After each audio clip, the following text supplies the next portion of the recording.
de la Fédération régionale des services de santé au travail d'Île-de-France. Notre conférence porte donc aujourd'hui sur Covid-19 et variants, vaccins, immunité, modalités et stratégies. Vous êtes nombreux à vous poser encore des questions, et c'est normal, sur les vaccins, leur fonctionnement, leur efficacité, ainsi que sur les variants. Pour répondre à ces questions, votre service de santé au travail vous propose d'assister donc aujourd'hui à cette conférence en ligne avec le docteur Martin Blachier, ici présent, qui abordera le mécanisme d'immunisation, les types de vaccins, la protection obtenue sur les variants, la sécurité des vaccins et la stratégie vaccinale. Dans un deuxième temps, le docteur Karine Durand abordera les actions possibles en entreprise en matière de vaccination anti-Covid. 9 services de santé au travail donc de la région d'Île-de-France ont décidé d'organiser collectivement cette conférence en partenariat avec Public Health Expertise. Vos conférenciers, comme vous le voyez à l'écran, sont donc le docteur Martin Blachier, que nous remercions chaleureusement d'être avec nous, médecin de santé publique, épidémiologiste connu et dirigeant de Public Health Expertise. Le docteur Karine Durand, ici présente, médecin du travail et coordinateur pour Horizon Santé Travail. Bonjour. Avec nous également, pour répondre en ligne, plusieurs médecins. Le docteur Fetouma Bouderbala, médecin du travail à Efficience Santé Travail. Le docteur Florence Comtefait, médecin du travail, coordinateur du CIST-VO.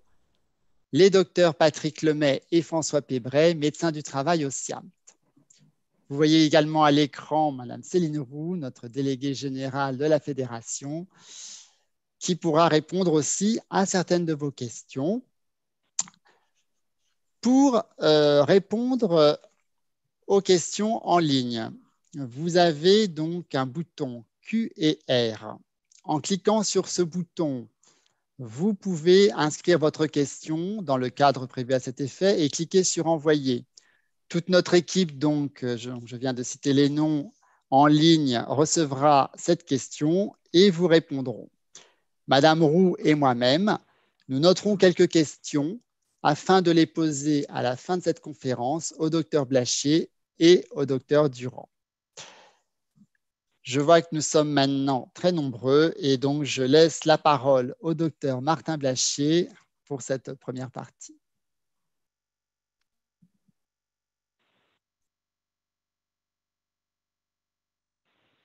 Merci beaucoup. Je vais donc maintenant partager mon écran pour pouvoir gérer mes slides. Voilà, j'espère que tout le monde voit bien mon écran. Je le mets en plein écran. Voilà. Bonjour à tous, je suis très heureux d'être avec vous pendant cette heure où on va discuter de la Covid-19 et tout ce que vous devez savoir sur les vaccins, tout ce que je pense qu'il est intéressant de savoir sur les vaccins. Alors, une très belle image pour commencer. Qu'est-ce que c'est que cette grosse protéine? C'est la protéine spike dont vous avez sans doute beaucoup entendu parler si vous suivez un petit peu l'actualité de la vaccination. C'est ce que vous voyez en rouge sur l'image de microscope électronique à droite et c'est le schéma tridimensionnel de la protéine spike que vous voyez à gauche. C'est en fait la plus grosse protéine du virus SARS-CoV-2. C'est de la protéine qui se trouve à sa surface, qui est ancrée sur sa membrane cellulaire et qui va permettre au virus de rentrer dans la cellule épithéliale de vos bronches ou de votre nasopharynx. Et donc, ce virus va rentrer dans la cellule en ancrant cette grosse protéine sur un récepteur qui est le récepteur AC2, qui est représenté par les petites boules bleues que vous voyez aux surfaces des cellules. Et c'est aussi cette protéine qui va être ciblée par la vaccination. Ça veut dire quoi, cette protéine qui va être ciblée par la vaccination?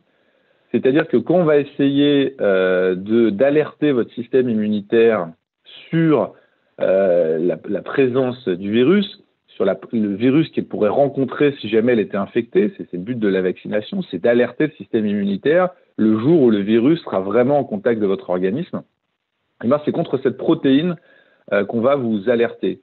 Et donc, vous voyez, en fait, une protéine, c'est un ensemble d'acides aminés qui donne une forme particulière, en fait, à cet ensemble. Et c'est sur cette grosse protéine qu'on va cibler différents anticorps qu'on va créer en se préparant à l'arrivée de ce virus. C'est aussi cette protéine dont on parle beaucoup quand on parle des variants, puisqu'en fait, les variants se distinguent les uns des autres essentiellement par la forme que va avoir cette protéine. Et en fait, quelques mutations peuvent faire que la forme de cette protéine va changer considérablement. Et ce qui va faire qu'en fait, quand vous allez vous préparer contre une forme de protéine particulière, et ben, le jour où vous allez avoir un virus avec une forme de protéine qui va être un petit peu modifiée, vous allez peut-être avoir un petit peu plus de mal à le reconnaître. Donc vous voyez que toute la problématique de la vaccination se centre sur cette protéine spike, qui est cette protéine que je rappelle, qui est située à l'extérieur du virus et qui permet au virus de rentrer dans la cellule humaine. Une petite chose aussi qu'il faut absolument savoir sur le virus, si vous voulez être sûr de bien comprendre, c'est que le virus, sa particularité par rapport aux autres micro-organismes que vont être les bactéries, les parasites.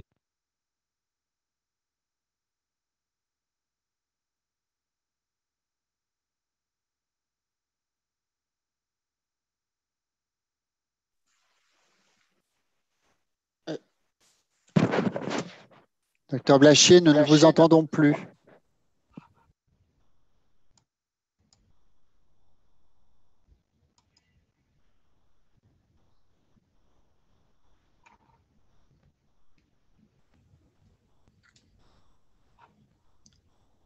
Alors, je ne sais pas si vous m'entendez là mieux.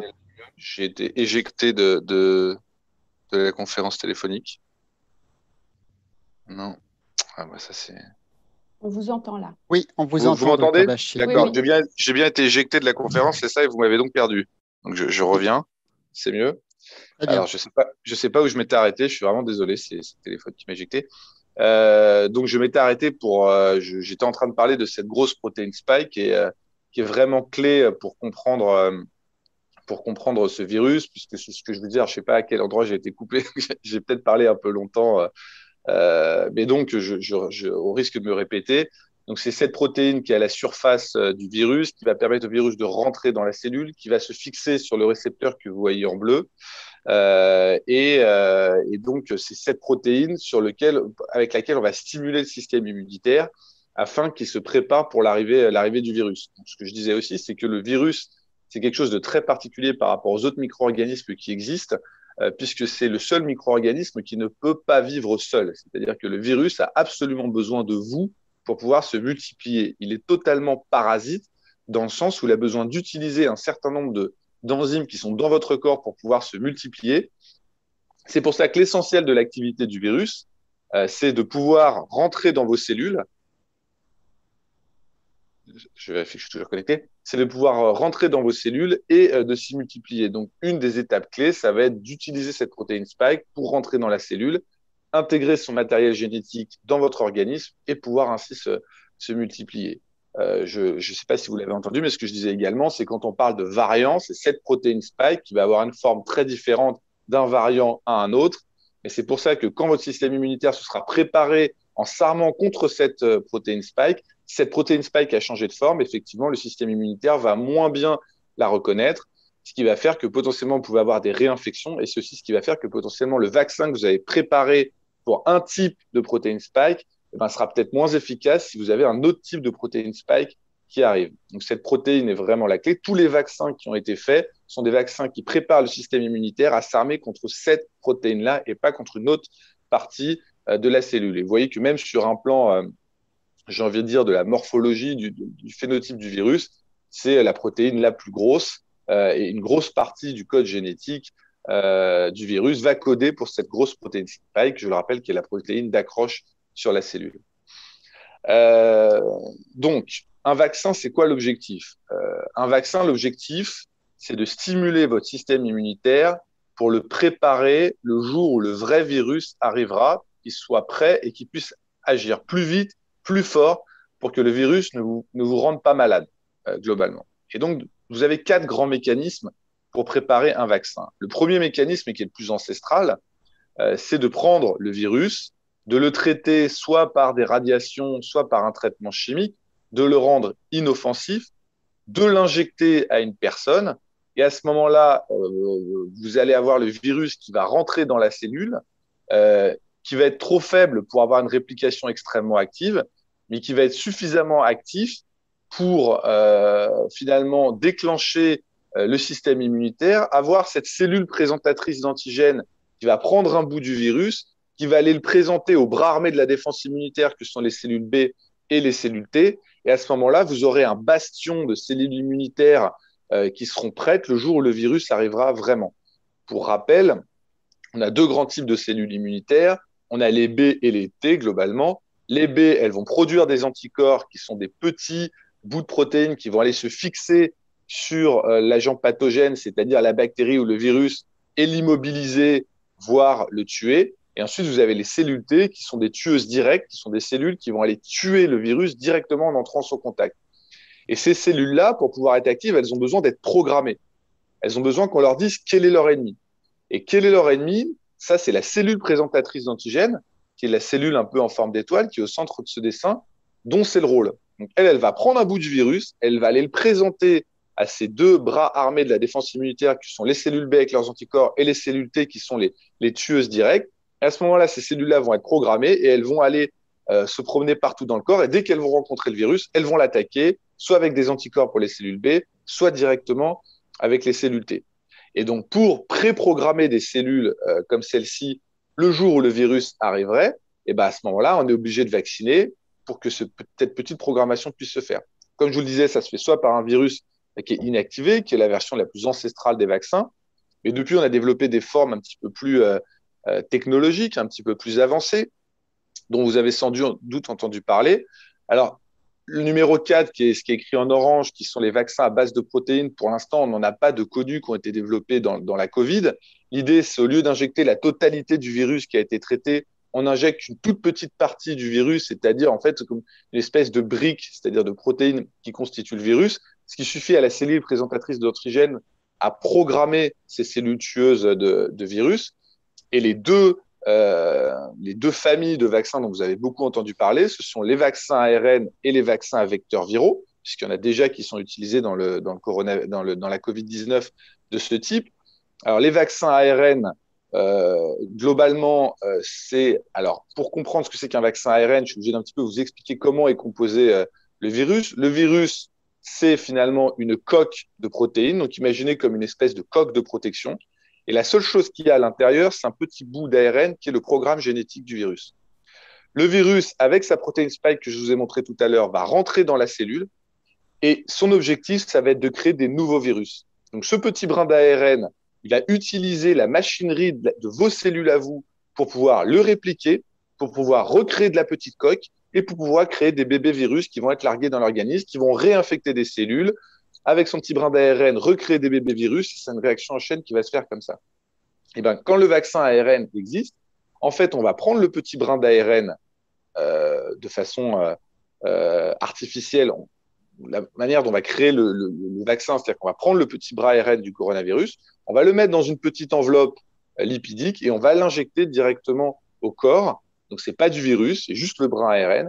Et en fait, ce brin ARN va pouvoir soit être présenté directement à la cellule présentatrice d'antigènes qui a cette forme d'étoile, soit elle va pouvoir rentrer dans la cellule, créer de la protéine virale, et c'est cette protéine qui va être présentée aux cellules tueuses par la cellule présentatrice d'antigènes. Voilà ce que c'est que le vaccin acide nucléique. Donc, vous voyez que c'est quelque chose finalement d'assez naturel, puisque au lieu d'injecter le virus, qui est le brin d'ARN avec la petite coque, vous n'injectez que le brin d'ARN, mais vous ne faites rien de plus que ce qui se fait quand vous êtes normalement infecté par un virus. Le vecteur viral, c'est pas très loin finalement, vous allez voir, de l'ARN, même si c'est un petit peu différent. Le vecteur viral, c'est qu'on prend un autre virus qui est totalement inoffensif, un virus qui vous fait strictement rien, vous ne sentez même pas quand il arrive dans votre corps, et ce petit virus, vous mettez le brin d'ARN du coronavirus à l'intérieur. Donc vous mélangez un petit virus totalement inoffensif avec le petit brin d'ARN du coronavirus, vous l'injectez, et à ce moment-là, ce petit virus va être capable de faire rentrer le brin d'ARN dans la cellule et que l'ARN crée de la protéine virale, que votre cellule présentatrice d'antigènes finalement prenne en compte cette protéine et programme les cellules tueuses. Donc vous voyez qu'en fait, tous les différents types de vaccins se ressemblent. Le seul objectif, c'est de réussir à créer un petit bout du SARS-CoV-2 pour qu'il soit présenté aux cellules présentatrices d'antigènes pour qu'elles aient préprogrammé des cellules B et des cellules T qui seront tout de suite extrêmement actives le jour où vous allez en rentrer en contact du vrai SARS-CoV-2 dans un événement type un repas de famille ou un repas au travail. Sur la droite de la diapositive, je vous avais mis les images qui sont les images réelles de soit la cellule présentatrice d'antigènes en bas, en haut, soit le lymphocyte en bas. C'est pour que vous ayez une idée de ces deux cellules qui vont interagir avec ces espèces de petites tentacules que vous voyez là. Et il y a une cellule qui va les présenter un petit bout du virus à l'autre qui va dire d'accord, j'ai compris, je vois ce que tu montres et je sais ce que je dois aller chercher si jamais je le vois. Et donc, ces lymphocytes vont se promener partout dans le corps en attendant de rencontrer un jour ce virus. Voilà globalement les grands mécanismes qu'il y a sur le vaccin et la manière qu'on va avoir de se préparer à l'arrivée de ce coronavirus. Donc, pour ramener ça à une actualité dont vous entendez parler tous les jours, les premiers vaccins dont on parle beaucoup, ce sont les vaccins à vecteurs viraux. Ce sont des vaccins qui existaient, un type de vaccin qui existait déjà, qui étaient utilisés notamment dans la dengue, dans les chikungunya, dans différentes pathologies où on a essayé de faire des vecteurs viraux. Et les trois vaccins vecteurs viraux dont vous entendez parler aujourd'hui, c'est l'AstraZeneca, le vaccin Janssen qui va bientôt être autorisé par l'Agence européenne et le vaccin Sputnik. Donc, je rappelle ce que c'est que ces vaccins à vecteurs viraux. On prend l'ARN du coronavirus, on le met dans un petit virus tout gentil, on l'injecte à la personne qui doit être vaccinée. À ce moment-là, ce bout d'ARN transporté par le virus peut faire que vos cellules vont créer de la protéine virale. Ces protéines virales vont être présentées à la cellule présentatrice d'antigènes qui va programmer, préparer vos lymphocytes pour que si un jour vous entrez en contact du coronavirus, plutôt que de faire la maladie, vous allez tout de suite pouvoir avoir une réaction immunitaire extrêmement précise, extrêmement rapide, extrêmement efficace, qui fait que vous ne ferez jamais une forme grave. Voilà. Donc, c'est des vaccins qui sont extrêmement efficaces et j'ai un truc s'afficher. Et qui ont d'ailleurs, vous verrez après, des efficacités qui sont très très semblables, ce qui montre qu'effectivement les mêmes mécanismes montrent les mêmes efficacités. Alors, voilà. Les vaccins ARN messager. Alors, les vaccins ARN messager, c'est quelque chose qui n'était pas développé auparavant.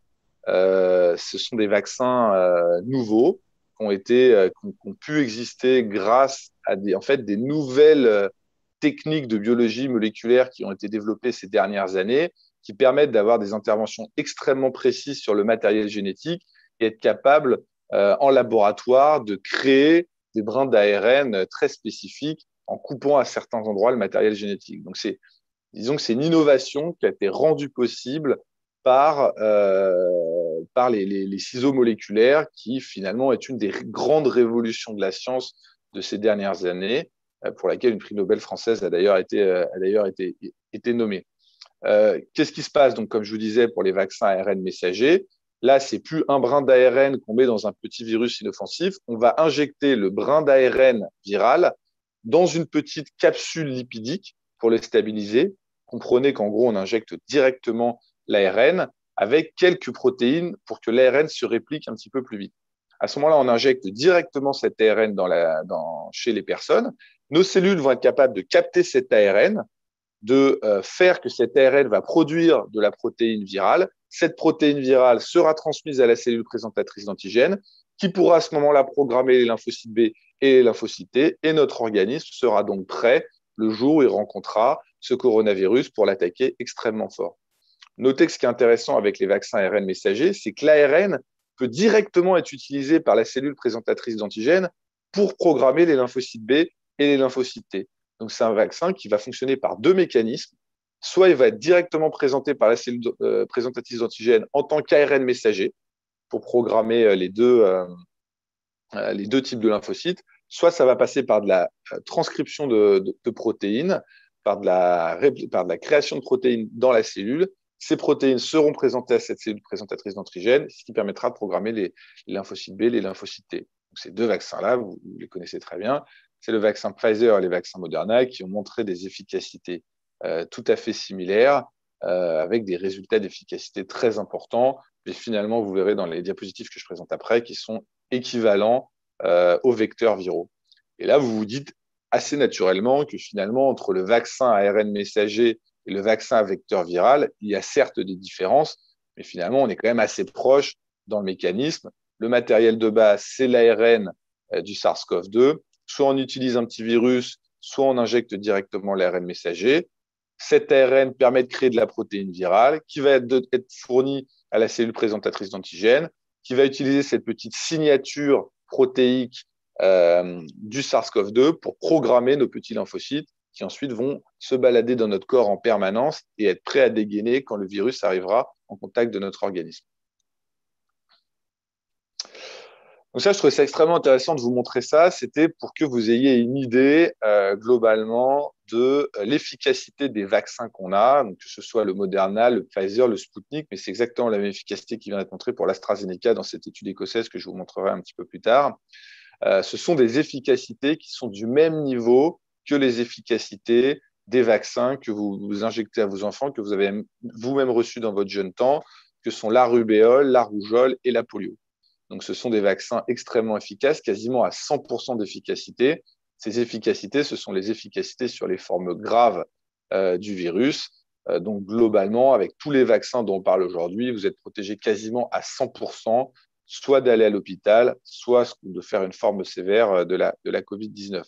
C'est des efficacités qui n'ont aucune commune mesure avec les vaccins de la grippe saisonnière, qui, selon les années, peuvent avoir des efficacités qui vont de 20 à 60%. Il faut bien comprendre que dans les virus, il y a deux virus qui sont très compliqués et qui ont une capacité de mutation qui sont hors normes. C'est le virus de la grippe et le virus du sida. Ces deux virus-là ont des mécanismes qui font qu'ils peuvent évoluer en permanence. Et c'est pour ça que c'est extrêmement difficile de faire un vaccin contre la grippe, parce que vous devez en permanence capter les nouveaux variants de la grippe qui vont arriver chaque année. Et le virus du sida, on n'a jamais réussi. Le virus du sida, comme le virus de la grippe, ont des capacités de mutation qui sont illimitées, ce qui n'est pas le cas du Covid-19 et ce qui n'est pas le cas des autres virus. Mais disons qu'avec la Covid-19, on est sur des niveaux d'efficacité virale qui sont les mêmes niveaux d'efficacité vaccinale, qui sont les mêmes niveaux d'efficacité que les vaccins qu'on injecte régulièrement aux jeunes générations, aux cohortes de nouveau-nés qui arrivent tous les ans. Alors, ça, je voulais absolument vous montrer cette étude parce que c'est l'étude dont tout le monde parle. C'est l'étude la plus importante pour comprendre de quoi on parle quand on parle d'efficacité vaccinale aujourd'hui. C'est l'étude qui a été faite sur les patients écossais qui ont été vaccinés ces dernières semaines avec deux vaccins, qui sont l'AstraZeneca et le Pfizer. Sur la figure de gauche, vous avez par groupe d'âge les gens qui ont été vaccinés en Écosse. Et vous voyez qu'en Écosse, les gens ont massivement été vaccinés par l'AstraZeneca, y compris chez les patients les plus âgés. Et vous voyez qu'entre 75 et 90 ans, c'est essentiellement de l'AstraZeneca qui a été utilisé. Et le graphique de droite, vous voyez le taux de couverture vaccinale en fonction des âges. Comme nous, les Anglais ont opté pour une stratégie par âge. Et donc, plus les patients sont âgés, plus vous avez des taux de couverture vaccinale qui sont élevés. Vous voyez que chez les plus de 85 ans, vous avez des taux de couverture vaccinale qui sont quasiment de 90%. Je rappelle qu'en Angleterre, l'adhésion au vaccin est extrêmement forte. Elle est considérée à plus de 80% dans la population. Et c'est ces données-là aujourd'hui sur lesquelles tout le monde se base pour justifier de l'efficacité des vaccins. Vous voyez que c'est essentiellement des données qui viennent de vaccination AstraZeneca chez des patients très âgés. Et ça, ce sont les données dont le professeur Fischer a parlé il y a 15 jours, enfin il y a 10 jours, et que tout le monde regarde pour évaluer la réelle efficacité vaccinale avec les vaccins qui ont été utilisés en Angleterre. Et ce que vous voyez qui est très intéressant, donc là, vous avez l'efficacité vaccinale en fait en fonction du moment où vous vous vaccinez. Donc c'est d'abord J7, J14, J21, J28, les 4 premiers histogrammes. Et en bleu, vous avez Pfizer et en orange, vous avez AstraZeneca. D'abord, qu'est-ce que vous voyez? Vous voyez que dès le début, on a une efficacité qui est très élevée. Si je prends les histogrammes en orange, qui est le vaccin AstraZeneca, à 7 jours après la première injection, vous avez une efficacité qui est à 70%. Qu'est-ce que ça veut dire? Ça veut dire que 7 jours après la première injection d'AstraZeneca, vous avez déjà une réduction de risque est hospitalisé pour Covid-19 de 70%. Et si vous allez à J28, c'est 94%. Et maintenant, les données actualisées qu'on a, c'est même 100%. Pour le Pfizer, on est sur des choses qui sont similaires. Sachant que c'est des données qui sont issues d'une population qui a été vaccinée à l'AstraZeneca chez des patients qui sont très âgés. Qu'est-ce que ça veut dire? Ça veut dire globalement, le vaccin, il est extrêmement efficace, aussi efficace que les vaccins qu'on utilise en permanence. 2, le vaccin AstraZeneca est extrêmement efficace, il est aussi efficace que le Pfizer. Et pourquoi on a eu cette différence au début, qu'on a dit 95% pour le Pfizer, 70% pour l'AstraZeneca? Parce qu'on parlait des Covid de toute forme. C'est vrai que le vaccin AstraZeneca, sur les petites Covid où vous avez quelques symptômes, vous vous rendez à peine compte que vous avez le Covid, il est un petit peu moins efficace. Mais sur les formes sévères, il est extrêmement efficace. Or, ce qu'on s'intéresse, c'est de protéger les gens contre une forme sévère. C'est pour ça que maintenant, on parle des efficacités sur le risque d'hospitalisation ou de faire une forme sévère. Et du coup, le vaccin AstraZeneca se retrouve être le vaccin le plus efficace. En fait, on ne regardait pas les bonnes données quand on parlait des chiffres d'efficacité au départ. Et la deuxième chose qui est très intéressante, c'est qu'on voit que nos amis anglais ont bien fait de favoriser la première injection. La première injection protège déjà dès la première semaine. C'est-à-dire que quand vous allez vous faire vacciner, que vous recevez la première injection d'AstraZeneca, vous ne devez pas vous dire dans 3 semaines, 1 mois, je suis protégé. Dès 1 semaine, vous avez 70% de protection. Au bout de 3 semaines, vous avez 85%. Et à 1 mois, vous avez quasiment 100%. Et la deuxième injection va restimuler un petit peu votre système immunitaire et va faire que la protection que vous allez acquérir va durer plus longtemps. Mais la première injection est clé. Et d'ailleurs, en Angleterre, ils ont obtenu une chute massive des hospitalisations grâce uniquement à la première injection d'AstraZeneca. Donc ça, c'est vraiment les données qui sont les plus à jour. C'est les données qu'il faut utiliser pour évaluer l'efficacité vaccinale. Et c'est des données qui sont extrêmement bonnes. Ça, c'est la même chose qui a été faite avec les populations israéliennes. Donc, 600 000 Israéliens qui ont eu leurs données analysées suite à la vaccination par Pfizer, car les Israéliens ont utilisé quasiment exclusivement le vaccin Pfizer. Vous voyez que c'est intéressant. Pareil, on part de la première dose, donc les 2 premiers bullet points. Donc, sur les hospitalisations, vous avez 74% à J14 et 78% à J21 et quasiment 100% à J7 après la seconde dose. Donc, on est sur les mêmes efficacités. On voit que c'est un vaccin qui est extrêmement efficace pour les hospitalisations et les formes sévères, qu'il est efficace tout de suite et qu'il explique et qui produit une chute drastique des hospitalisations dans les pays où il est fait en masse pour les classes d'âge qui sont concernées. Donc, 2 expériences en vraie vie, que sont Israël et l'Écosse, et qui montrent la même chose, une efficacité très importante, une efficacité rapide dès la première injection, quasiment à 100% au bout d'1 mois après la première injection ou après la deuxième injection. Le vaccin Sputnik, donc, qui est un autre vaccin à vecteur viral, comme le vaccin AstraZeneca, comme le vaccin Janssen qui va bientôt être accepté. L'étude sur le vaccin Sputnik a été faite sur 22 000 participants, essentiellement des Russes, dans la zone de Moscou. Ce sont 2 injections de vaccin qui ont été faites à 21 jours d'intervalle, comme le vaccin AstraZeneca, à l'inverse du vaccin Janssen qui n'a qu'une injection, je rappelle. Et on a une efficacité qui est à 92%, comme le vaccin AstraZeneca, comme le vaccin Pfizer. Il est aussi efficace dans toutes les classes d'âge. Donc, comme pour le vaccin AstraZeneca, on voit que c'est des vaccins qui sont extrêmement efficaces à toutes les classes d'âge. C'est pour ça qu'on a du mal à comprendre aujourd'hui pourquoi au début on est parti sur restreindre ces vaccins-là chez les gens de moins de 65 ans. C'est juste parce qu'on n'avait pas de patients de plus de 65 ans dans les essais, mais il est bien efficace dans la vraie vie chez les patients de plus de 65 ans, comme tout ce qu'on avait toujours observé sur les virus et sur la vaccination. La première dose protège, comme avec tous les autres vaccins. Et après la deuxième injection, on n'a eu aucun cas de Covid-19 parmi les 22 000 patients qui ont reçu le vaccin Sputnik grâce à la protection vaccinale. Donc, aussi avec ce vaccin, on est sur des niveaux d'efficacité très importants, quel que soit l'âge, dès la première injection. Et sur les formes sévères et les formes hospitalisées, on est quasiment à 100% de protection. Les événements indésirables. Là, j'ai été les événements indésirables, il faut toujours être systématique. Donc, j'ai été bête et méchant. J'étais sur le site de l'Agence française du médicament qui répertorie la totalité des événements indésirables qui lui sont remontés. C'était mi-février, le dernier rapport qu'on avait quand j'ai préparé les diapositives la semaine dernière. On avait 3 500 000 personnes doses qui avaient été réalisées. Donc, pour le vaccin Pfizer, qui était à ce moment-là le vaccin qui avait été le plus utilisé, ce qu'on notait très souvent, c'est à la deuxième injection, un petit syndrome pseudo-grippal. Un syndrome pseudo-grippal, c'est simplement vous ne vous sentez pas bien, vous avez 38 de fièvre, vous avez quelques courbatures, ça dure 24 heures. On avait un tout petit signal sur de l'hypertension artérielle, mais qui n'était que à l'étape de signal.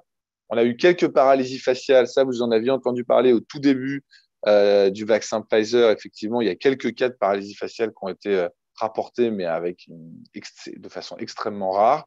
Et vous avez quelques cas d'hypersensibilité, c'est-à-dire des gens qui font une allergie au vaccin, qui en général avaient des antécédents d'allergie, pour lesquels 100% des gens sont sortis d'affaire avec une intervention par soit adrénaline, soit des corticoïdes qui permettent de faire passer la phase allergique. C'est aussi pour ça qu'en général, on fait de la vaccination avec au moins un médecin qui est dans le lieu qui est dans la place pour s'occuper de ce genre de cas graves d'allergie. Le vaccin Moderna a été beaucoup moins utilisé en France parce qu'il y a peu de commandes qui avaient été faites pour la France, et essentiellement réservé au marché américain. On n'a rien eu, quelques cas d'HTA non graves. Et pour le vaccin AstraZeneca, c'est ce dont tout le monde parle. Le vaccin AstraZeneca, effectivement, après la première injection pendant 24 heures, vous pouvez être un petit peu patraque. C'est la même chose que ce qui se passe pour le Pfizer à la deuxième injection, c'est ce que je vous disais.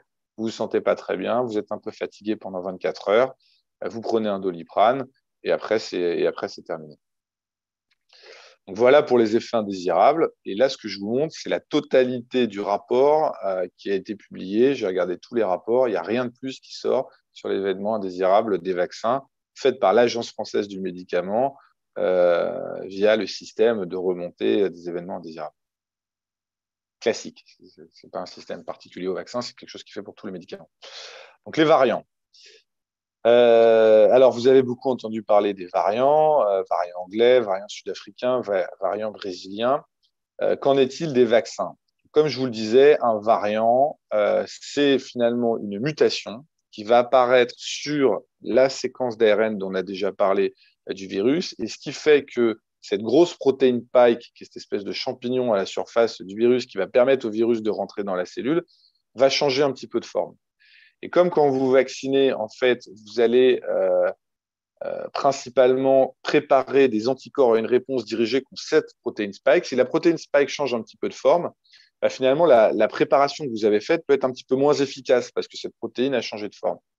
Il faut vraiment qu'elle change beaucoup de forme pour que finalement la vaccination ne fonctionne pas. Donc, ce qu'on sait aujourd'hui, c'est que tous les vaccins qu'on a fonctionnent extrêmement bien contre ce variant anglais qui est largement majoritaire en France. Et potentiellement, effectivement, je dis bien potentiellement, il faudrait un niveau d'anticorps un petit peu plus élevé, qu'on fait ça sur des paillasses, enfin dans des tubes, pour limiter pour inhiber, pour lutter contre les variants sud-africains et brésiliens avec les vaccins Pfizer et Moderna. Donc, ce serait finalement il faudra un tout petit peu plus d'anticorps, mais ce seraient des vaccins qui protégeraient quand même contre ces variants. L'incertitude, elle est sur le vaccin AstraZeneca, sur le variant sud-africain. Ce que je voudrais vous dire, c'est que tout le monde parle du fait que le vaccin AstraZeneca serait moins efficace sur le variant sud-africain. Qu'est-ce qu'on sait aujourd'hui? On sait qu'il y a une étude qui a permis de montrer que le vaccin AstraZeneca avait une efficacité limitée sur le variant sud-africain pour les formes modérées à faibles. Mais on ne sait pas sur les formes sévères. Pourquoi on ne sait pas sur les formes sévères? Parce que les formes sévères, c'est extrêmement rare, en fait. Et donc, dans cette étude, il n'y avait pas suffisamment de patients pour qu'on ait des formes sévères. Donc, ce qu'on a vu, c'est qu'effectivement, ça protégeait moins bien que ce qu'on avait vu dans les études, le vaccin AstraZeneca, des formes modérées de Covid-19 avec ce variant sud-africain, mais on n'en sait rien pour les formes sévères. Et comme pour l'instant, tous les vaccins, comme je vous ai montré, on s'est rendu compte que les taux de protection sur les formes sévères étaient bien supérieurs aux taux de protection sur les formes modérées, il est tout à fait possible que des études prochaines nous montrent que le vaccin AstraZeneca fonctionne très bien sur les formes sévères avec le variant sud-africain. Donc voilà, pour l'instant, on ne peut pas dire qu'il ne marche pas, on peut dire qu'on attend d'avoir les études sur le vaccin AstraZeneca sur ce variant sud-africain. L'autre chose qu'il faut avoir en tête quand même, c'est qu'on se rend compte qu'en fait, souvent, ces vaccins, au lieu de faire que vous n'allez pas du tout faire de forme de maladie Covid, a plutôt tendance à faire qu'au lieu de faire une forme sévère, vous allez faire une forme modérée à faible. Donc, ce ne serait pas étonnant finalement qu'un vaccin ne protège pas contre les formes modérées, voire même qu'il les augmente, puisqu'en fait, il va simplement faire passer des formes, des Covid de la forme sévère à la forme modérée. Donc, moi, je ne serais pas du tout surpris qu'on apprenne prochainement que le vaccin AstraZeneca contre les formes sévères faites par les variants sud-africains et brésiliens, finalement, soit très efficace. Donc, globalement, les vaccins fonctionnent très bien, comme la quasi-totalité des variants, et on attend les confirmations pour le vaccin AstraZeneca sur le sud-africain et sur le brésilien. Mais globalement, l'image, c'est que ces vaccins-là sont très efficaces. Alors, sur la totalité des variants, avec quelques éléments où on a besoin d'avoir des données de confirmation. L'autre chose qui est très importante, c'est cette histoire de potentiel de mutation. Puisque la question que tout le monde se pose, et c'est bien normal, c'est est-ce que ce virus, en mutant, va être capable à un moment d'échapper à la protection vaccinale? Et en fait, il y a des gens qui se sont penchés sur cette question. Il y a quelque chose de très intéressant qui a été observé, c'est que finalement, au fur et à mesure qu'il y a des mutations qui sont avec ce virus, partout dans le monde, et ben, quand on les observe, tous les variants finalement arrivent sur les mêmes types de mutations. Qu'est-ce que ça veut dire? Ça veut dire qu'en fait, ce virus, il a un potentiel limité de mutation. Et à force de créer des mutants, en fait, comme il peut muter que sur certaines parties de sa protéine spike, au bout d'un moment, les variants qui émergent, ils ont tous les mêmes mutations. Donc, ça veut dire que très probablement, ce SARS-CoV-2 ne va pas avoir la capacité, comme la grippe et comme le VIH, à systématiquement échapper à notre immunité. Au bout d'un moment, on aura quand même constitué une immunité qui fait qu'il n'arrivera plus à fuir parce qu'il n'a pas de capacité de mutation suffisante pour fuir la protection d'immunisation qu'on va lui opposer avec la vaccination. Et donc ça, c'est plutôt une bonne nouvelle. Et ça correspond beaucoup avec l'histoire qu'on connaît des coronavirus. Et ça veut dire que le SARS-CoV-2 ne va probablement pas disparaître. Mais en revanche, il n'arrivera plus à faire des formes graves puisqu'on aura tous une immunisation qui sera suffisante pour ne pas faire de formes graves. Et en fait, ce qui est très intéressant et ce que les chercheurs ont découvert, c'est que c'est la même chose pour les autres coronavirus. Et les autres coronavirus, on les attrape à la crèche, on les attrape à l'école, les enfants ne font pas de forme sévère, et c'est à ce moment-là qu'on développe notre immunité. Ce qui fait que quand, à l'âge adulte, on re-rencontre ces coronavirus, et ben en fait, on ne fait pas de forme sévère. Et donc, en fait, aujourd'hui, pourquoi des gens font des formes sévères? Puisque c'est des gens, comme ce virus est nouveau, c'est des gens qui rencontrent le SARS-CoV-2 alors qu'ils ne l'ont jamais rencontré quand ils étaient petits. Ça veut dire deux choses. Ça veut dire, un, que les enfants qui l'ont eu aujourd'hui à l'école n'auront probablement jamais de forme sévère, même sans être vaccinés contre le coronavirus. Je vous parle de ce coronavirus, le SARS-CoV-2. Et deux, que en vaccinant les populations, on rétablit en fait cette protection qui se fait en général à l'école avec les autres coronavirus et que ce virus ne pourra plus nous échapper. Il pourra nous refaire des petites formes légères, mais il ne nous fera plus de formes sévères dans cette population adulte qu'il n'a jamais rencontrée à l'école. Donc, tout ça, ce sont des données relativement rassurantes et ça va dans le sens et dans l'idée que l'immunisation qu'on gagne avec le vaccin, c'est une immunisation qui nous fait gagner un pas sur le virus. Le virus pourra revenir, mais il nous fera sans doute des formes sévères et il n'arrivera pas à fuir et à refaire des épidémies de SARS-CoV-2 sévères. Tout ça, ce sont des études, des données intermédiaires. Et c'est comme ça aujourd'hui qu'on comprend la suite de l'évolution de ce virus. Je vais passer très, très rapidement là-dessus, puisque c'était la modélisation de quand est-ce qu'on pourra finalement lever ces mesures barrières. Je pense qu'il y a quelque chose qu'il faut tous qu'on ait en tête, c'est que dans la population française, on n'a pas 100% de gens qui comptent se faire vacciner, et c'est quelque chose qu'il faudra prendre en compte dans l'évolution de la crise. Les intentions vaccinales varient en fonction de l'âge, mais même au-delà de 65 ans, on n'a pas plus de 70% des gens qui comptent se vacciner. C'est moins chez les gens qui sont plus jeunes, mais au-delà de 65 ans et chez les gens qui ont des comorbidités, ça plafonne à 70%. Ça pose un petit problème parce que si jamais on n'a que 70% de la population vulnérable qui se vaccine, ça laisse 30% de la population vulnérable qui est susceptible de faire une forme grave. Et donc, à partir du moment où on relève les mesures barrières, et ben, en fait, le virus va recirculer, potentiellement toucher ces 30% de gens non protégés par le vaccin. Ça peut encore faire des patients qui vont aller en réanimation.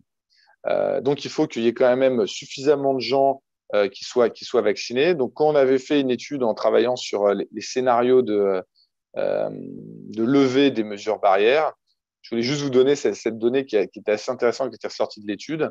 En fait, on a deux choix. Soit il fallait rendre en fait obligatoire la vaccination chez les gens de plus de 65 ans ce qui faisait qu'en fait, on arrivait à avoir suffisamment limité le potentiel de formes graves dans la population.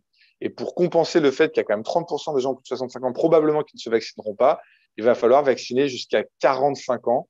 Et donc, il faudrait vacciner 70% de la population de plus de 45 ans globalement, ou alors 100% des gens de plus de 65 ans. Mais c'est juste pour que vous ayez une idée que l'objectif, c'est de couvrir le maximum de populations vulnérables. La population vulnérable, c'est essentiellement des gens de plus de 65 ans, plus des gens entre 45 et 65 qui ont des comorbidités.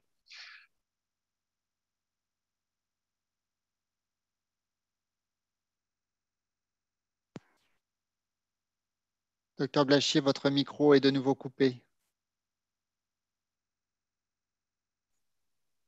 On ne vous entend plus.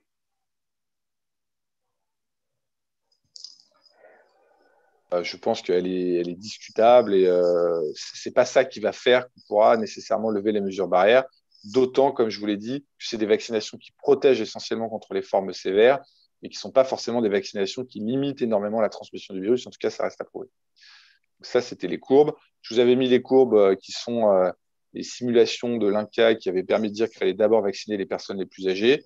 C'était juste pour vous dire que globalement, c'était assez intéressant. La HS arrive à peu près aux mêmes conclusions. La conclusion globale de la HS, c'était que la priorisation la plus importante, c'était de vacciner d'abord les gens de plus de 75 ans, et qu'ensuite, la priorisation entre 45 et 65 ans, finalement, avait moins d'impact sur la mortalité et les hospitalisations suite à la vaccination, sur la hiérarchisation qu'il fallait faire. Voilà, donc ça, c'était une étude américaine qui montrait qu'effectivement, il y avait des gens qui disaient qu'il fallait vacciner les jeunes pour éviter la transmission. Donc, il y a des études qui montrent que ce n'est pas la bonne stratégie et que définitivement, la stratégie de commencer par les gens qui sont les plus à risque est celle qui permet le plus rapidement de sortir de la crise. J'espère que j'ai répondu à un certain nombre de questions. Évidemment, je n'ai pas pu tout dire, mais je vais du coup laisser la parole au docteur Durand. Merci à tous. Oui. Merci, docteur Blachier, pour votre intervention. Donc, nous avons noté pas mal de questions que nous poserons donc à la fin de cette conférence, comme nous l'avions dit, donc pour toutes les personnes qui nous écoutent. Nous passons maintenant la parole au docteur Durand.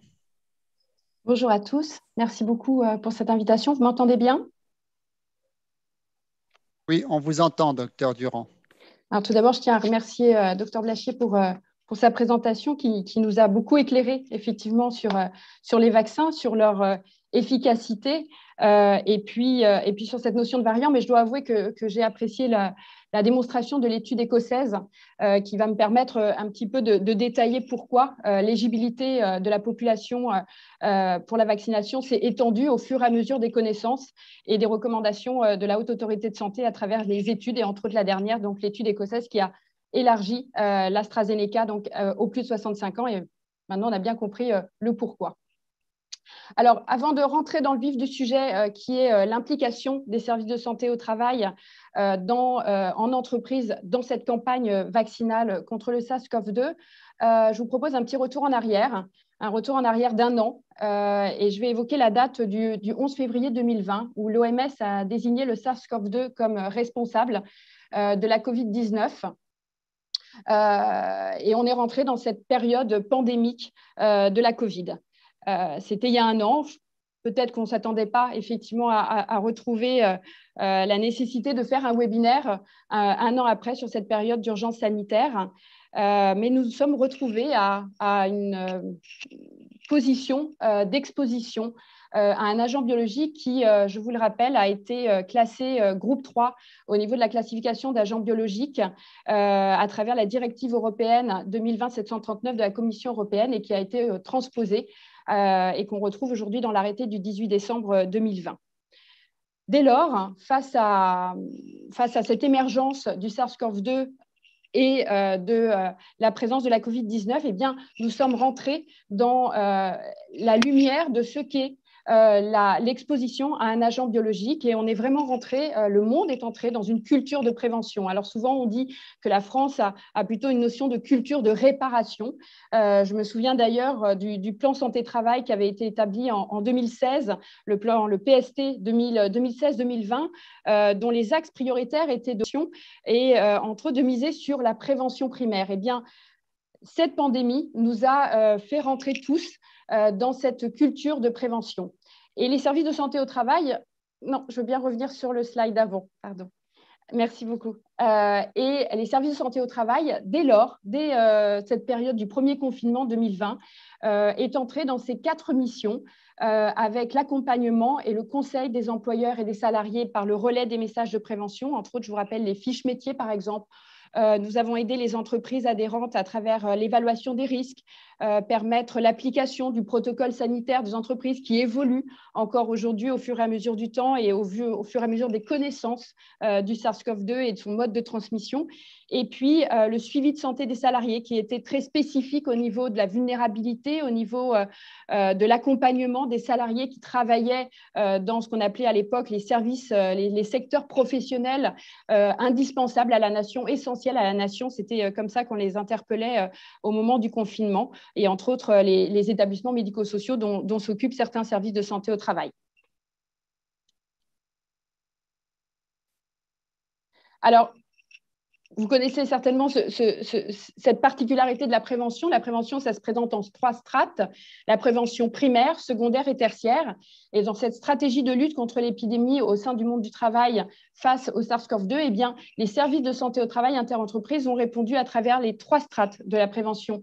D'une part, la prévention tertiaire, en accompagnant les salariés vulnérables, en accompagnant ces salariés qui se sont retrouvés en difficulté à travers le confinement, en accompagnant les entreprises lors du déconfinement, donc la prévention de la désinsertion professionnelle, à travers la prévention secondaire avec le contact tracing, avec l'intervention des dépistages. Alors, entre autres, les services de santé au travail sont intervenus par les tests antigéniques qui ont été mis en place donc, assez récemment, et nous avons pu participer à cette lutte contre le SARS-CoV-2 à travers de cela. Mais il est vrai que qui dit risque biologique dit démarche de prévention avant tout primaire, donc dans le but de viser à diminuer l'incidence de la maladie. Alors, prévention primaire, ça regroupe plusieurs mesures de protection, des mesures de protection collectives et individuelles. Alors, c'est véritablement ce qui a été fait pour agir sur la chaîne de transmission d'un agent biologique vis-à-vis de l'autre étant évidemment le salarié exposé, à travers d'une part tout ce qui est protection collective, ventilation, aération, les protections qu'on a pu mettre en place avec les parois vitrées, etc., la désinfection, l'hygiène des mains, précautions standards, c'est vraiment la base de la prévention primaire du risque biologique, donc désinfection des mains, le port des masques. Et puis, la pierre angulaire de la prévention primaire du risque biologique, c'est véritablement, quand c'est possible, la vaccination. Et donc, aujourd'hui, par l'AMM des différents vaccins que vous a présenté le docteur Blachier, nous sommes participatifs dans cette lutte contre la COVID-19 à travers la vaccination. Alors, l'historique et le lien d'un service de santé au travail avec la vaccination, elle date évidemment de toujours. On pourrait citer l'article L4622.3 qui est l'article qui précise que le médecin du travail a un rôle exclusivement préventif, dont le but est d'éviter l'altération de la santé des travailleurs. Comment peut-il faire? Eh bien, en faisant attention aux conditions d'hygiène, en diminuant les risques de contagiosité et en protégeant autrui. Ça correspond parfaitement bien, évidemment, à la chimioprophylaxie qu'est la vaccination. Le Code de santé publique, l'article L3101, établit très clairement, énonce clairement que dans nos missions, les services de santé au travail participent à la politique vaccinale. Vous savez que dans la vaccination, il existe 2 types de vaccinations. Les vaccinations obligatoires sont des vaccinations qui sont obligatoires dans le sens suivant certaines professions. On a considéré que sans cette vaccination, la personne n'était pas protégée. Il y a une notion obligatoire qui s'est installée à travers, par exemple, l'article L3111.4 du Code de santé publique. Je pourrais prendre l'exemple des soignants avec le vaccin de l'hépatite B du fait de l'exposition au sang. L'article R4426.6, lui, émet plutôt les notions de recommandation vaccinale. Un employeur peut recommander, après avis et point de vue, entre guillemets, du médecin du travail, sur des vaccinations recommandées. Je pourrais citer, par exemple, la leptospirose. Alors, si on revient à la période d'aujourd'hui, cette période d'urgence sanitaire, l'ordonnance 2020-1502 du 2 décembre 2020 a énoncé très clairement que les services de santé au travail participent aux actions de dépistage et à la vaccination. Et pour cela, différents décrets ont suivi avec le report de visites pour pouvoir donc permettre aux services de santé au travail de participer à cette campagne vaccinale. Alors, cette stratégie vaccinale, elle Elle a débuté à peu près, donc évidemment, lorsqu'il y a eu l'émergence de ces vaccins et l'obtention de l'AMM, donc du 27 novembre 2020, avec les recommandations de la Haute Autorité de Santé qui a ciblé donc 5 phases. Ces 5 phases, en fait, ont pour objectif, évidemment, au niveau de la vaccination et à travers la présentation du docteur Blachier, on comprend bien que le but est de réduire la mortalité et les formes graves, en ciblant les personnes les plus vulnérables et donc de prioriser les populations à vacciner à travers également un calendrier prévisionnel d'approvisionnement des vaccins. Donc, on a connu la phase 1 qui correspondait donc à la vaccination des personnes âgées, essentiellement en EHPAD et en service de long séjour. Les professionnels de santé qui travaillaient donc dans des établissements médico-sociaux de plus de 50 ans avec comorbidité. Puis est arrivée la phase 2 avec les personnes âgées de plus de 75 ans. Ensuite, les personnes âgées de 65 à 74 ans qui présentaient des comorbidités et les professionnels de santé de plus de 50 ans, comme je vous le disais à l'instant, phase 2 donc. Aujourd'hui, nous sommes en phase 3 et la cible est aujourd'hui les professionnels de santé, quel que soit leur âge, les personnes à risque, et on va revenir sur cette notion d'âge qui est donc à la base initialement de 50 à 65 ans avec comorbidité et non vaccinés antérieurement. Et dans un deuxième temps, suivant l'approvisionnement des vaccins, des opérateurs essentiels, de secteurs essentiels. Dès la phase 1, les services de santé au travail ont été impliqués à travers cette stratégie vaccinale. Je me rappelle effectivement de confrères au sein de mon service de santé au travail qui ont participé à travers les consultations prévaccinales des professionnels de santé qui travaillent dans les EHPAD. En phase 2, nous avons participé à travers les consultations prévaccinales et la vaccination des professionnels de santé âgés de 50 ans et plus et qui présentaient des comorbidités, entre autres. Donc, quel que soit l'âge, je reprends, professionnels de santé âgés de 50 ans et plus, ou alors des professionnels de santé qui présentaient des comorbidités. Donc, cette vaccination se faisait à partir du vaccin Pfizer dans les établissements de santé. Et certains, donc services de santé au travail, ont leur médecin du travail ainsi que leurs infirmiers de santé au travail, se sont rendus dans les établissements médico-sociaux dont ils sont le médecin du travail, par exemple j'en fais partie, et ont été vaccinés les professionnels de santé de ces établissements. En phase 3, l'AMM du vaccin AstraZeneca qui a été émise le 29 janvier 2021 a permis donc d'une part d'élargir bien entendu la population vaccinale parce que la conservation de l'AstraZeneca est simplifiée et permet d'élargir la population à vacciner à travers les professionnels de santé qui le réalisent, les médecins et les autres professionnels vaccinateurs, et ont été énoncées les recommandations vaccinales de la HAS du 2 février 2021.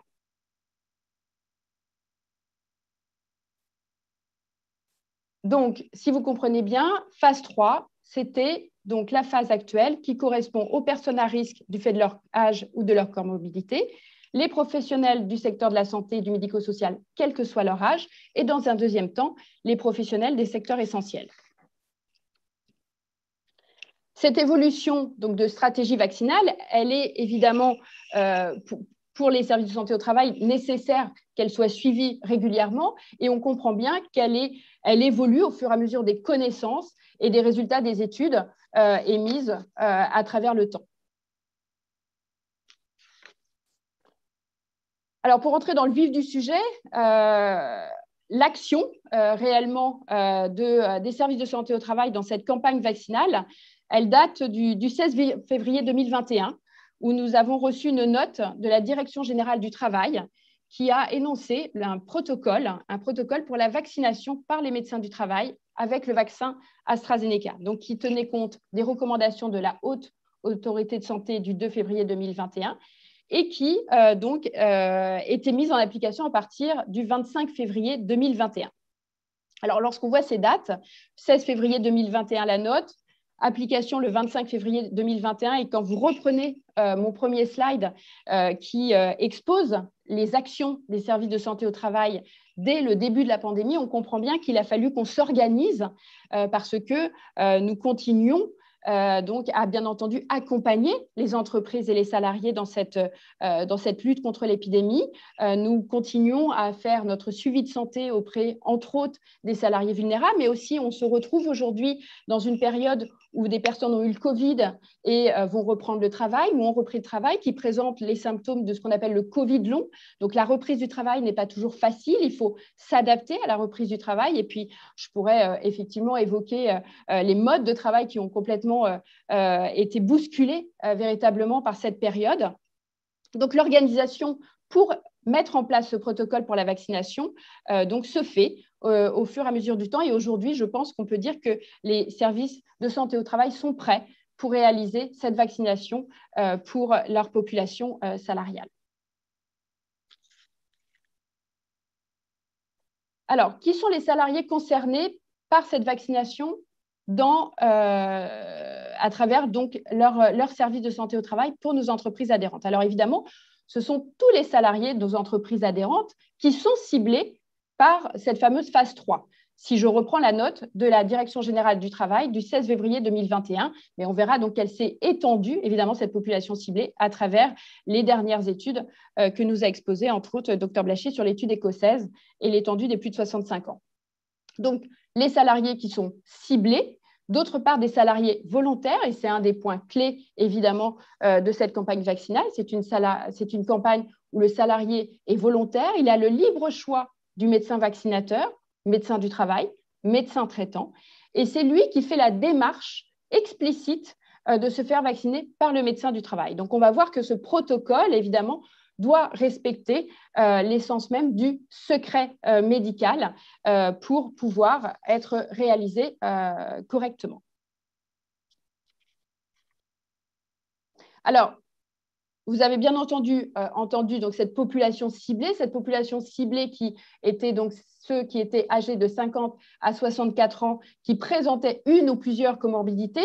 Ces listes de comorbidités ont été établies à travers le décret de novembre 2020, mise à jour récemment de nouveau par l'AHS au 5 mars 2021. Alors, ça représente les personnes qui présentent des pathologies cardiovasculaires, merci. Des pathologies cardiovasculaires, l'hypertension artérielle compliquée, des antécédents d'AVC, des coronopathies, des insuffisances cardiaques, un diabète non équilibré ou compliqué, l'obésité avec un IMC supérieur à 30, des pathologies respiratoires qui sont susceptibles de décompenser lors d'une infection virale. On entend beaucoup parler effectivement des BPCO et de l'asthme sévère. Et puis d'autres pathologies que vous voyez à travers ce slide, des pathologies neurologiques, pathologies cancéreuses, des maladies rénales, comme l'insuffisance rénale chronique, par exemple. Alors, comme je vous le disais tout à l'heure, la HAS, évidemment, avance dans cette stratégie vaccinale au fur et à mesure du temps à travers les connaissances et les études réalisées. Et de ce fait, le 1er mars 2021, donc très récemment, on a pu étendre l'éligibilité des personnes vaccinées par l'AstraZeneca à travers cette étude écossaise dont nous a exposé l'efficacité et les données chiffrées Dr Blachier à l'instant, qui a d'une part, dans cette recommandation de l'HAS, élargi donc la vaccination à des personnes âgées de plus de 65 ans avec comorbidité, mais également a établi une liste des comorbidités classées par risque avéré d'hospitalisation ou de décès. Donc là, vous voyez un critère effectivement qu'il existe, qui est la liste des maladies rares à très haut risque d'hospitalisation, de décès. Ce sont des maladies où là, il n'y a plus de notion d'âge, c'est-à-dire que les personnes qui présentent ces pathologies font partie des populations ciblées prioritaires à la vaccination et pour lesquelles, sur prescription médicale du médecin traitant, effectivement, ils peuvent se faire vacciner dès maintenant, dès cette phase dans laquelle nous sommes aujourd'hui. Donc, en récapitulatif, et je pense que vous avez pu en avoir connaissance sur le site du ministère de la Santé, eh bien, aujourd'hui, les services de santé au travail peuvent vacciner, bien entendu, donc toute personne qui est âgée de 50 à 74 ans qui présente donc des comorbidités, une ou plusieurs comorbidités. Les personnes, quel que soit leur âge, qui ont une pathologie à très haut risque de forme grave de Covid-19, qui est donc le slide que je vous ai exposé juste avant, et tous les professionnels de santé, quel que soit leur âge. Voilà la cible aujourd'hui des services de santé au travail.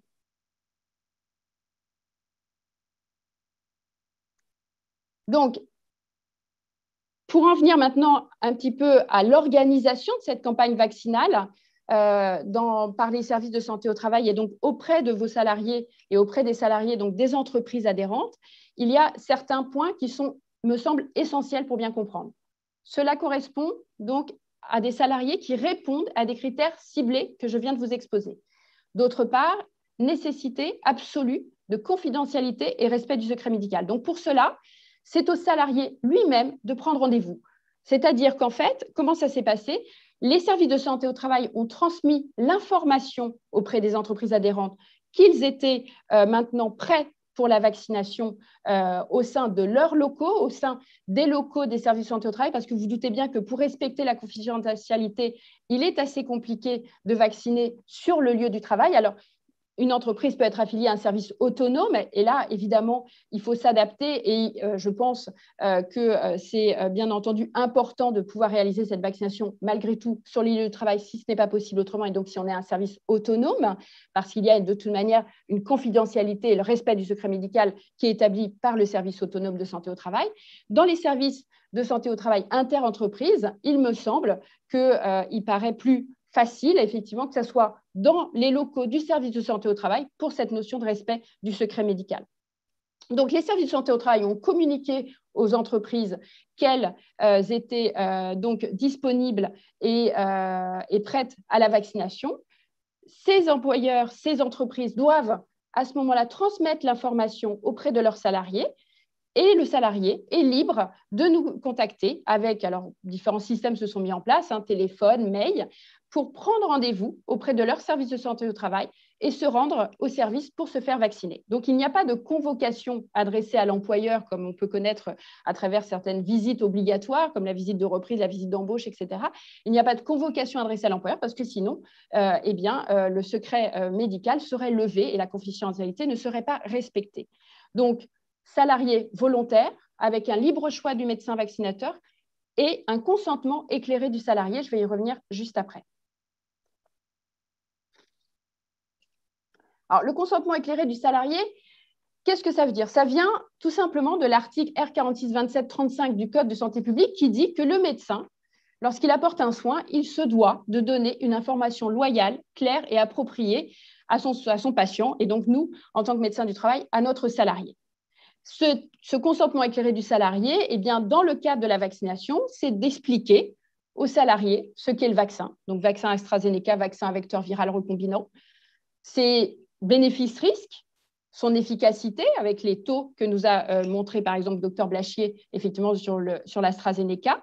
Les effets indésirables, c'est important que le salarié, et je vous invite d'ailleurs à aller sur le site de l'ASM où il y a des plaquettes qui correspondent donc d'une part pour les professionnels de santé sur les effets indésirables de l'AstraZeneca, mais aussi ils ont établi des plaquettes qui sont à destination du patient et qui permet donc aux patients de connaître les effets indésirables du vaccin et d'ajuster. Alors aujourd'hui, on dit que prendre du paracétamol, effectivement, dès le premier jour lors de l'injection, diminue ces effets indésirables dont a parlé le Dr Blachier, qui sont essentiellement des effets donc pseudo-grippaux assez classiques en post-vaccination. Donc, ce recueil de consentement éclairé, c'est de répondre aux questions du salarié sur ces points-là, pas obligatoirement avec une signature. Moi, j'aurais tendance à le conseiller, mais ce n'est pas obligatoirement avec une traçabilité écrite. Et puis, ensuite, il est important de, bien entendu, notifier ce consentement éclairé du salarié dans le dossier médical de santé au travail du salarié concerné.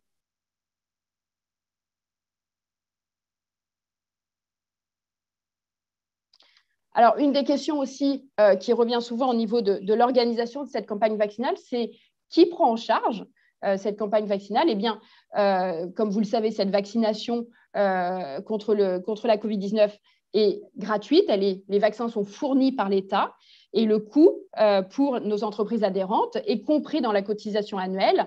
Et en fait, nous allons nous relater cette visite, cette consultation vaccinale comme une visite occasionnelle à la demande du salarié.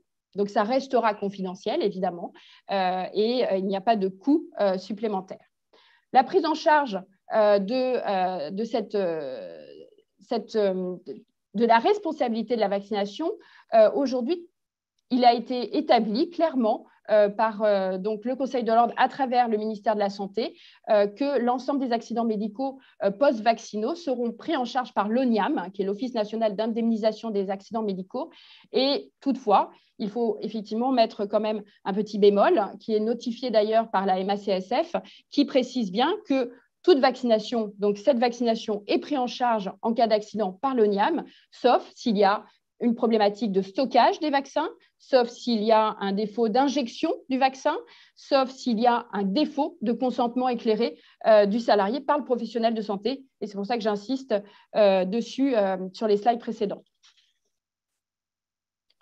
Donc, pour comprendre l'organisation de la campagne vaccinale, bien entendu, il faut comprendre comment se présente le vaccin AstraZeneca, sa constitution, sa conservation, son injection et les effets indésirables que je vous ai exposés précédemment.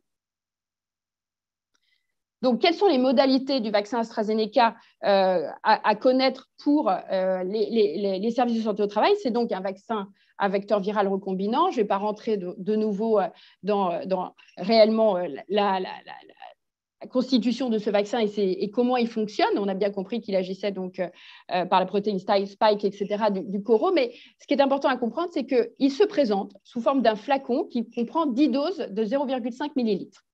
Le flacon non vert se conserve 6 mois au réfrigérateur entre 2 degrés et 8 degrés. Une fois que le flacon est ouvert, il y a deux façons de le conserver. Soit on le conserve au réfrigérateur 48 heures au maximum, soit il est conservé et utilisé à température ambiante 6 heures au maximum. Vous allez voir que c'est très important parce que ça permet de comprendre l'organisation qui peut se faire finalement de deux manières différentes. L'injection de ce vaccin est en intramusculaire et il est bien indiqué qu'il est nécessaire de surveiller le patient après l'injection pendant 15 minutes. La deuxième injection de ce vaccin a lieu donc, dans un intervalle de 9 à 12 semaines, puisque le vaccin AstraZeneca se modélise sous forme de 2 injections. Et les études ont montré que plus on allonge l'intervalle, plus l'efficacité vaccinale est positive. Donc, il est vivement conseillé aujourd'hui de respecter un intervalle de 12 semaines entre les 2 injections. Et nous verrons, bien entendu, et là c'est de nouveau une question de responsabilité, mais aussi pour comprendre, pour savoir au niveau épidémiologique la totalité de la population vaccinée, la traçabilité de cette vaccination. Docteur Durand, je me permets d'intervenir car vous voyez, il nous reste très peu de temps maintenant. D'accord, merci. Alors, l'organisation de la vaccination, comme je vous ai dit, en amont, on informe les entreprises que nous allons pouvoir réaliser cette vaccination. Les entreprises transmettent l'information au salarié.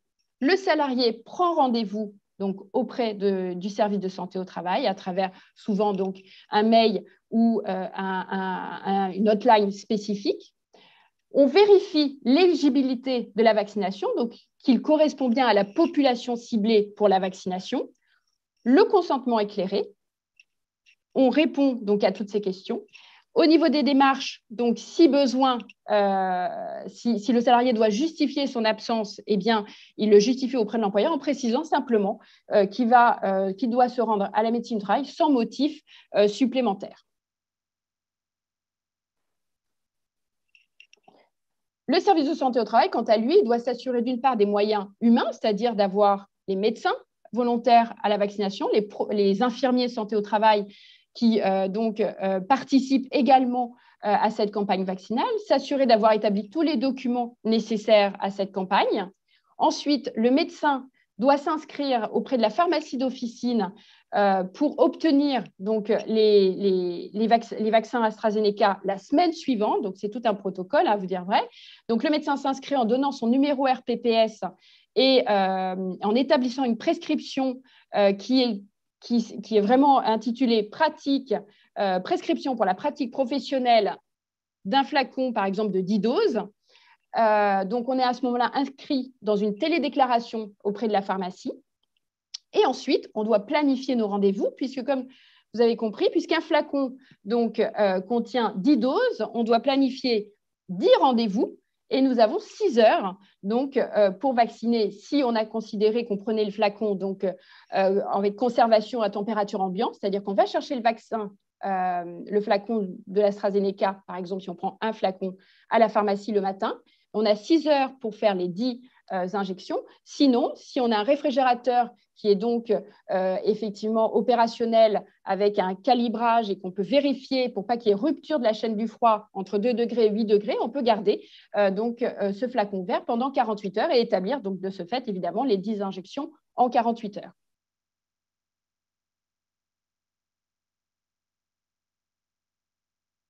Donc, récupération des vaccins à la pharmacie, conservation soit pendant 6 heures à température ambiante, soit 48 heures avec un réfrigérateur adapté.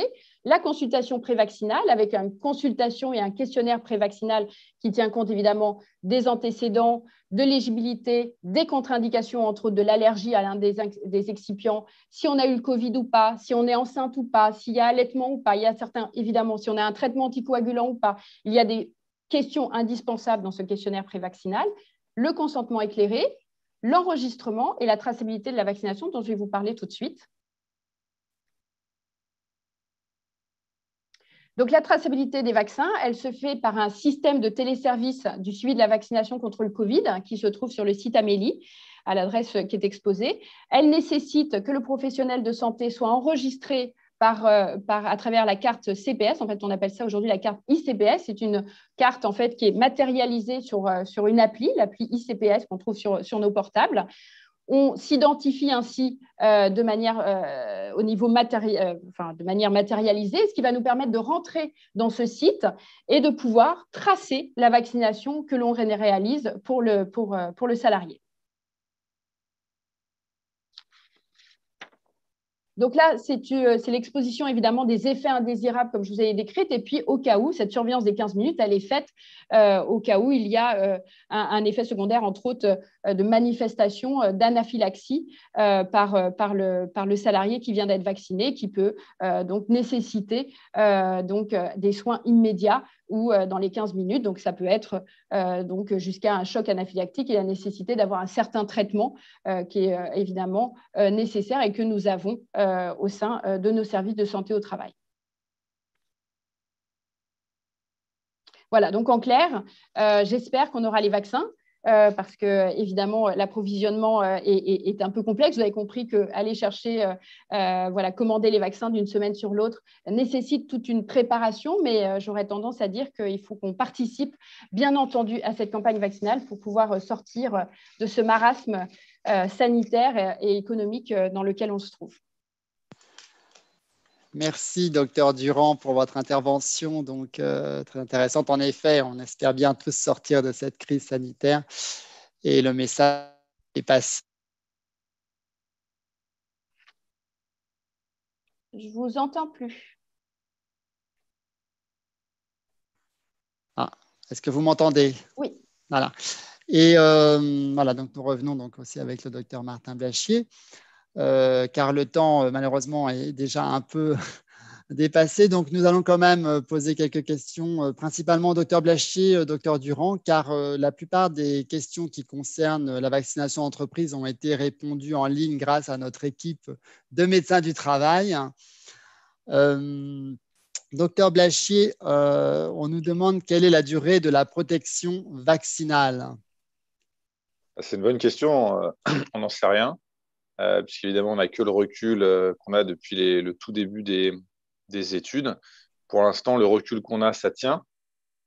Tout ce qu'on peut dire. Donc, je dirais qu'on a un recul sur 6 à 9 mois, sans aucune, pour l'instant, certitude de la durée. Mais si on se fie aux autres vaccins qui existent, c'est des protections qui sont longues. Donc, on s'attend à ce que la protection soit relativement durable dans le temps, avec l'idée que, je le rappelle, que ça va surtout nous permettre de faire des formes modérées ensuite, si jamais on est réinfecté par le coronavirus. Mais pour l'instant, on n'en sait rien. D'accord. Mais alors, une autre question qui est liée justement, est-ce qu'il faudra faire des rappels comme pour certaines vaccinations de la grippe ou le DT polio? C'est la question aussi qui nous est posée. Ouais, alors c'est pas du tout la même chose, hein. La revaccination par la grippe et par la DT polio, on se vaccine tous les ans par la grippe parce que chaque fois c'est des variants différents de la grippe, comme je l'ai expliqué. Le DT polio, c'est des rappels qui sont pour faire perdurer l'immunité pour le même agent pathogène. Euh, En fait, on ne sait pas. Il y a même des études qui montrent que potentiellement on pourrait faire une troisième injection pour élargir en fait le spectre des différents variants, qui pourrait permettre de monter le niveau d'anticorps, ce qui pourrait permettre d'avoir une couverture plus large. Pour l'instant, on n'a pas ces informations. D'accord. Et par rapport à l'étude écossaise sur laquelle donc, vous vous êtes basé, vous nous avez montré donc, des chiffres assez importants de cette étude. On nous demande est-ce qu'on a du coup assez de recul par rapport à cette étude pour connaître un peu les effets secondaires? Alors, ce ne sont pas des études, ce sont des études d'efficacité. Il y a très peu de données de safety dans ces études-là. Mais sur les événements secondaires, je vous ai montré des données qui sont encore beaucoup plus larges, hein, parce qu'on parle de millions de Français qui sont vaccinés, avec un reporting des événements indésirables. Donc, en fait, c'est impossible d'avoir vraiment. Si vous voulez, c'est des études qui sont des études dites de vraie vie. C'est-à-dire qu'on va regarder les taux d'hospitalisation des patients qui ont été vaccinés et des patients qui n'ont pas été vaccinés en utilisant des algorithmes d'appariement pour assurer la comparabilité des deux groupes. Et c'est assez facile d'utiliser l'hospitalisation pour Covid sévère. En revanche, l'information sur les événements indésirables, elle n'est pas disponible pour ce type d'études. Donc, je dirais que le meilleur moyen d'avoir les données sur les événements indésirables, c'est les systèmes de pharmacovigilance. Et c'est les données que je vous ai montrées. Et donc, voilà, ce n'est pas les mêmes sources, en fait, effectivement. D'accord. Est-ce qu'il va y avoir une évolution aussi des vaccins en fonction justement des différents variants? Est-ce que d'autres variants pourraient arriver et donc une évolution des vaccins à venir? Bah, disons que on pourrait déjà sur certains variants, effectivement, on pourrait faire mieux. Et d'ailleurs, Moderna et Pfizer travaillent sur des vaccins qui incluent, c'est-à-dire qu'à chaque fois, c'est une mise à jour. Hein, on ne va pas changer de vaccin, en fait. C'est les nouveaux vaccins qui incluront un variant, c'est-à-dire, en fait, au lieu d'avoir uniquement un brin d'ARN standard, on rajoutera un brin d'ARN du variant avec les quelques mutations. La question, c'est est-ce que ce sera nécessaire? On pourra le faire. La question, c'est est-ce que ce sera nécessaire? Et ça, c'est une question qui est extrêmement difficile. C'est extrêmement difficile d'y répondre parce que, comme je vous ai dit, on va attendre de voir globalement l'efficacité du vaccin existant sur les variants qui circulent le plus. Et puis, on va attendre de voir l'effet de la vaccination de masse sur la circulation de ces variants et la façon dont, même, je dirais même si on revaccine finalement avec un vaccin mis à jour, qui sera vacciné? Est-ce qu'il faudra le faire pour tout le monde? Honnêtement, je crois qu'aujourd'hui, on est beaucoup trop précoce pour évaluer ce genre, pour répondre à ce genre de questions. Moi, ma notion, c'est qu'on n'aura pas nécessairement besoin de refaire de campagne vaccinale de masse, puisque la protection sera déjà importante, mais sans doute qu'on essaiera de la compléter. Et comment, honnêtement, c'est trop tôt. D'accord. Mais alors, vaccination de masse, justement, en fait, si des personnes restent non vaccinées, cela veut-il dire que le virus ne sera pas éradiqué? Le virus ne sera jamais éradiqué. Ce n'est pas du tout l'histoire à laquelle on s'attend. Le virus va être là et il va plutôt être domestiqué par notre espèce plutôt que éradiqué. Donc, en fait, il va continuer de nous infecter, mais il ne nous fera plus beaucoup de mal, comme je vous l'expliquais.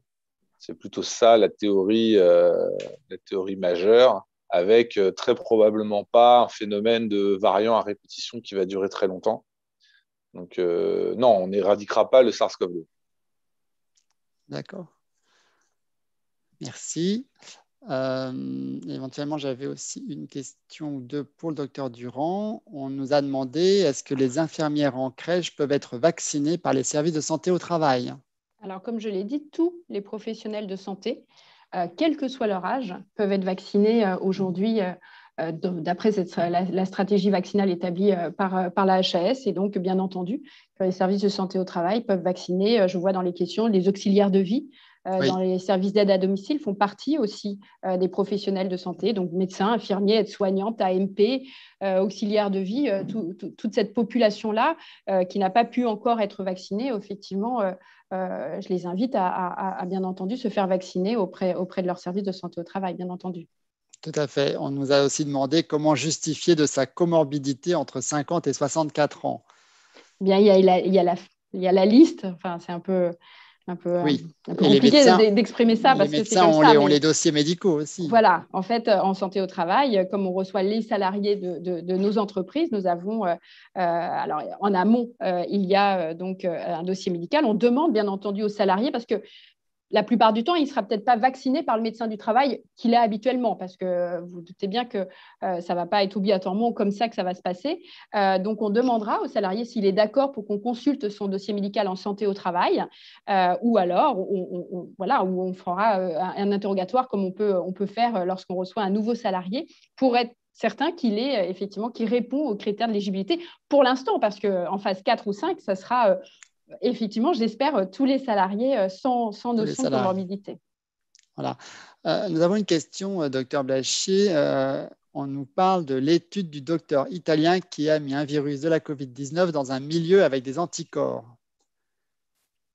Est-ce que ça vous parle? J'ai vu cette question, mais malheureusement, je ne connais pas bien cette étude du docteur italien. Et je vais regarder. Mais, non, parce que je vois qu'on me demande. J'ai vu qu'il y avait des questions dans le fil. Je n'ai pas eu le temps de regarder. J'écoutais le docteur Durand. Oui, très bien. Écoutez, je pense que là, nous sommes à la fin de notre webinaire. Merci beaucoup, docteur Blachier, pour votre participation à notre webinaire. Merci, docteur Durand. Je remercie toute l'équipe des médecins en ligne qui ont répondu aux nombreuses questions que nous avons reçues. J'en ai compté à un moment donné plus de 70. Donc, merci à tous. Je crois qu'il est temps maintenant de clore cette conférence. Je vous rappelle que vous pourrez trouver donc le support et le replay de la vidéo sur notre site www.fédération-santé-au-travail-île-de-france.org.